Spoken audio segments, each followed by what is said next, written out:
Ikandy is exactly what it is, right? It's eye candy. So when you think about a custom paint job on a car, or if you go into like a restaurant and they have stuff all over the walls, or even my showroom, which is kind of based around the same thing, it's eye candy. So Ikandy Paintworks is how I came up with the name. And the rest is history.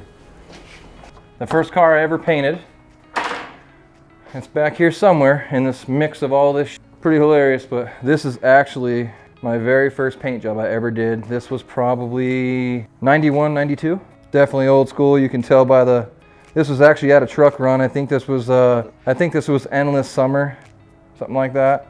So this was my last truck right here, Abducted, the last shop truck. A couple years ago, I finally got rid of this thing, but man, it was a lot of fun. Definitely a learning experience for me. The very first time ever that I've ever built something for myself all the way through and actually finished it. And that's kind of what inspired me to do it again with Borracho. So my idea was, with this truck, was from the very beginning, was how do you stand out in a sea full of 10s, right? Building the truck, I definitely want to get Trey 5 involved in it. You know, we do a lot of stuff together, so it was important for me to get him involved in the truck, but it was also important for him to know what all I wanted to do with the truck as far as how I wanted to build, what I was looking to do, color scheme, etc. I think when you're trying to do something that stands out, you got to try to think outside the box, and in order to get anywhere near that top, you got to take a risk and go for it, right? So I decided that I was going to get a set of billet wheels, have them gold plated, and paint the truck gold, do the bumpers, the grill, all the trim to match. This way everything kind of tied all together and just gave you that punch, you know, when you saw it just right in the face. You know, that's kind of what I was going for, something that was loud, that represents eye candy, that represents just, you know, in your face. That guy must be a painter, because who the hell is going to have their truck look like that, right? I've had it to work and back 3 times this week already. One of the most important things to me was being able to drive my truck. There's no point in putting that kind of money in something if you can't enjoy it and drive it. And I do understand there's people out there that maybe don't paint for a living or do it for a living, so maybe they're a little more scared. I promise you, I'm just as scared as you, but I refuse not to drive it. You know, I mean, that's what I built it for, was to drive it and enjoy it. And there's nothing better than driving that truck down the street and watching people hang out the window with their cameras, taking pictures of it, waving me down, you know, telling me how nice it is and this and that. I mean, that's a great feeling, but I love driving that truck, and it just rides so smooth, and it's such an eye catcher. It's definitely eye candy.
see I'm